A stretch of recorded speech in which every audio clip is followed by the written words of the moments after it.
Hello everyone, my name is Moji. You're watching a Bitcoin bubble news channel. In the crypto market, that time is called banana zone or altcoin season. At that point, everything starts to go up. Now, it always happens during an election year in the US because of this cycle, the Bitcoin half cycle, which is this everything code cycle. It usually happens in the summer or fall of that year, and then things speed up and get funny. And things go crazy when prices drop. They look like bananas too. So here are some charts I shared on Twitter. The banana zone is on the left side of those maps. The previous banana zone is where stabilization starts all of a sudden. It goes up a little, stays put for a while, and then it goes crazy, Raoul said in a recent interview. Pal, CEO of Real Vision, talked about how excited he is about a time he calls this event a altcoin season, a time when the prices of cryptocurrency, especially altcoins, rise very quickly and sharply. Powell says that right now other coins are doing better than Bitcoin and their prices are going up a lot. Powell also says that the banana zone usually happens when the US is running for office, which is every 4 years. This happens at the same time as the Bitcoin halving cycle. During this time, the payout for mining Bitcoin transactions is cut in half, which means that fewer new Bitcoins are available. It is often in the summer or fall of an election year that prices start to rise quickly, he says. Powell talks about charts that he shared on Twitter that show how prices tend to stay the same or go up and down for a while before suddenly going up, making a form that looks like a banana. The new layer of the internet that we've been given is the internet of value. This is the layer of ownership, payment, and all of that other stuff. We couldn't own that like we could the internet. We can take this on. The number goes up as it is used, which means we make more money from it. In this huge, inclusive, and fair way, a huge amount of money is given to a huge number of people. To give you an idea, this area is worth $2.5 trillion right now. It should be between $10 and $15 trillion by the end of this run. If you keep growing at this rate, you'll reach $100 trillion by 2032. Because the chance is so big and there's $97.5 trillion on the table, I keep telling people not to mess this up. And that's pretty much just by having the new internet. That's the point. Yes, there is a banana zone, which is the time when everything goes crazy. Then there are the right-wing times. Then we do it all over again. Now, will everything go exactly the same way? Will it be the same? Not at all. Not a single promise comes with this. But it's built on the cycle of money and cash. Our plan is based on the broader cycle. It has to do with interest rates. It comes from many sources. This is what liquidity does. It helps pay off debts. This is why central banks and states inject liquidity. Things like the banana zone and the everything code cycle happen because we're in the big debt funding cycle right now. They need to pay off all the bills. In this way, they add money to the system. Rate cuts are how they do it. They do it through the backup repository. Number-based relaxing is how they do it. To roll over the loan, they do it in any way they can. That includes the US, China, Japan, the UK, and all of Europe. They all play the same game. Then they all tee off. They are ready to step on the gas and have been waiting for prices to go down. Market prices have been going up because there is more money available. But it gets to the point where it needs to go up a lot to pay for the $10 trillion worth of things that need to be paid for. That's all there is to it. That's likely to happen this year and next.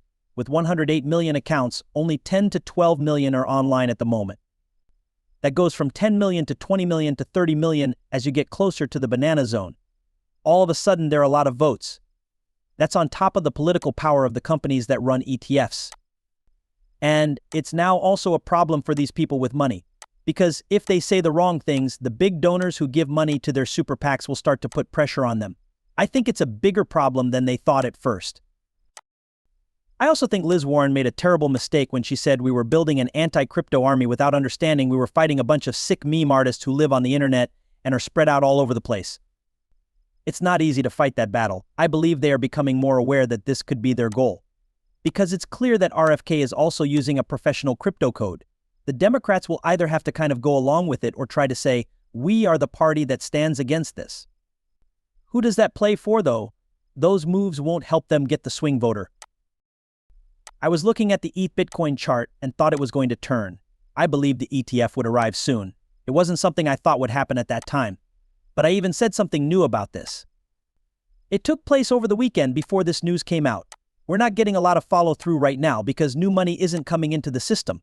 So some people are putting some of their souls into ETH and FOMOing to this trade. But really, the game starts when the ETF goes public. Since most people are already taken, of course, none of us are just sitting around with cash. We've all been given our share. You need to change between them.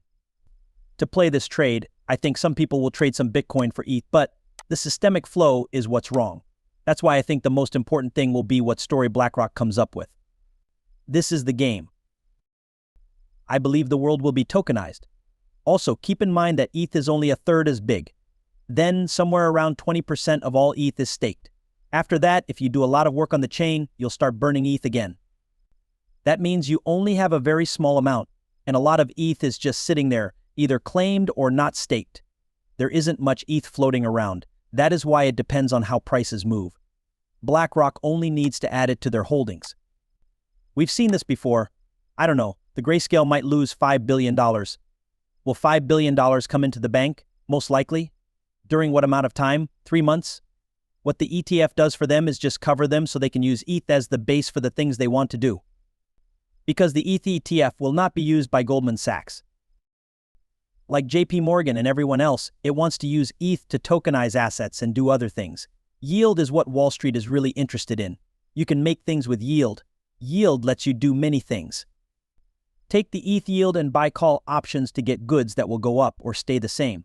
Structured goods can be made. There are many things you can do. I believe they have always been interested in ETH. Yes, the ETH return is the big deal. I've said this for a long time. It's not because it has a high yield, but because once you have yield, you can do a lot of clever things with money. Also, all of them want to improve the system, whether it's on a layer 2 or an ETH. But this is where a lot of goods will be tokenized. Ethereum is not a reason to get fired. That gives you a choice. Most of these people have been building in this space since 2015-16, and most of these banks have had teams working in this space since 2015. When you think about the tech they've been using, ETH sticks out. That's why they understand ETH. ETH is the big one. It won't get you fired. Your board won't scold you. Why didn't you use something else? But now that we have layer 2s, we can change the amount of security they need, which makes it cheaper and easier.